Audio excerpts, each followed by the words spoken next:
Paul avait Timothée avait pour rôle de garder, de conserver la parole dans la vérité qui est le rôle de tout chrétien du Christ. Donc à la place de Timothée, tu mets ton nom par rapport à la parole. Ne pas se laisser séduire à la fin de sa vie. L'apôtre Paul avait la même vision pour lui-même. Pour confirmer cela, allons dans 2 Timothée chapitre 4 versets 6 à 7. Nous stipule clairement car pour moi je m'en vais maintenant servir de libation et le temps de mon départ est proche. J'ai combattu le bon combat, j'ai achevé la course, j'ai gardé la foi. Amen. Nous savons tous en tant que lecteurs de la Bible que la foi vient de ce qu'on entend et ce qu'on entend vient de la parole de Christ. D'après le livre de Romains chapitre 10. Donc Paul a gardé la parole de Christ dans son authenticité, dans son cœur, jusqu'à la fin de sa vie. Mais il a communiqué aussi aux âmes, aux frères et sœurs en Christ de son époque. Maintenant, beaucoup d'églises ont dévié de la vérité au fil de l'histoire de l'église dans le monde entier. Pendant ces 2000 ans écoulés, beaucoup d'églises ont été séduites par des faux enseignements tels que la Trinité, la dîme, l'évangile terrestre au lieu de l'évangile céleste. Les hommes dits de Dieu sont idolâtrés dans les bâtiments dits églises et l'église dite de l'évangile dite de la prospérité est mis en avant pour nous attacher à la terre au lieu de l'évangile qui nous attache au ciel à Jésus-Christ. C'est pour ça dans Colossiens chapitre 3 Colossiens chapitre 3 nous dit recherchez les choses d'en haut. Qui nous avons en haut si ce n'est que Jésus-Christ? Car c'est lui le ressuscité, c'est lui qui nous a fait connaître le Seigneur, qui est Dieu lui-même, qui est Jésus-Christ. Amen. Donc les chants du monde, les rites païens sont entrés dans les bâtiments d'église, dans la chrétienté, le rap, le zouk, toutes les musiques rythmées par des rites du monde païen, les fêtes païennes et bien d'autres enseignements erronés, fausses qui sont des doctrines d'hommes qui ne sont pas en conformité à la pure évangile de Jésus. Nous sommes dans ce temps-là, jusqu'à de nos jours. Et cela va devenir encore pire au fil du temps, avant le retour du Seigneur. Et le Seigneur nous a avertis des signes de la fin des temps. En fin de compte, par rapport aux comportements, les gens vont devenir de plus en plus bestiales, égoïstes. Et ça veut dire l'amour de l'argent. Les personnes seront beaucoup matérialistes, centrées sur les choses matérielles, sur la consommation. Il y aura beaucoup de choses, de dérèglements, l'homosexualité. Ce sera pire que Sodome et Gomorrhe. En fin de compte, nous sommes dans les temps des ténèbres aussi. Mais Jésus connaît, mais dans chaque nation, le Seigneur a un reste. Et le Seigneur, en fin de compte, cache ses enfants. Le Seigneur, en fin de compte, c'est lui qui connaît ceux qui lui appartiennent. Amen. Alléluia. Donc, dans 2 Thessaloniciens, chapitre 2, versets 1 à 3, qui nous informe, pour ce qui concerne l'avènement de notre Seigneur Jésus-Christ et notre rassemblement auprès de lui, mes frères, nous vous prions de ne pas vous laisser rapidement ébranler dans vos pensées, ni être troublés par une inspiration, ni par une parole ou par quelques lettres qu'on dirait venir de nous, comme si le jour de Christ était imminent. Que personne donc ne vous séduise d'aucune manière, car il faut que l'apostasie soit arrivée auparavant et que l'homme de péché, le fils de la perdition, soit révélé.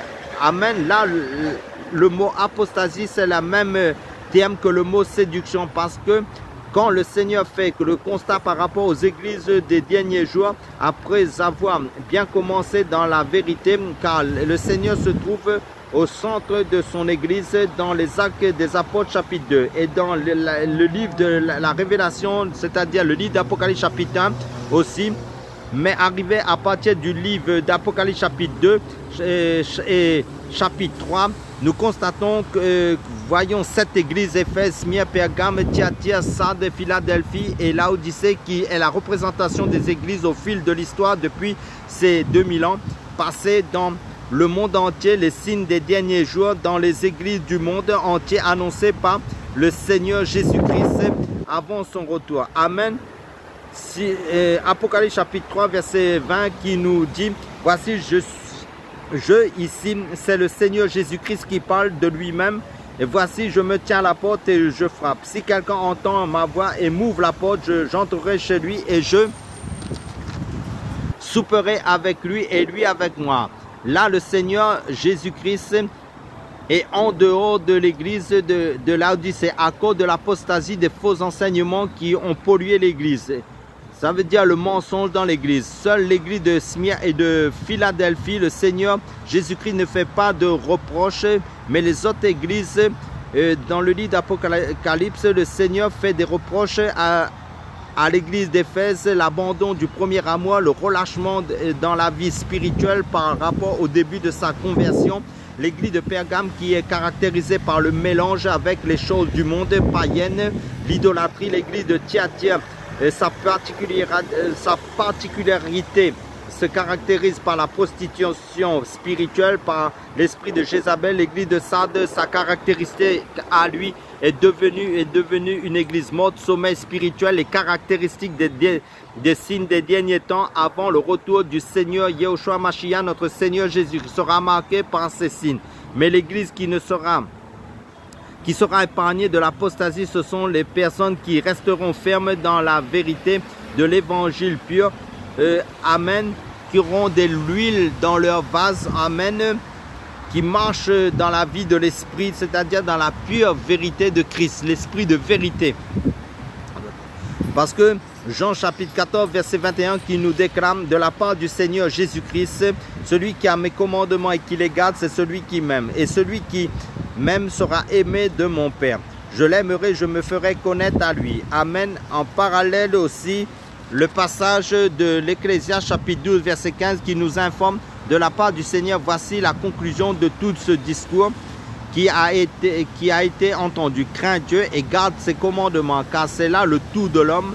Amen.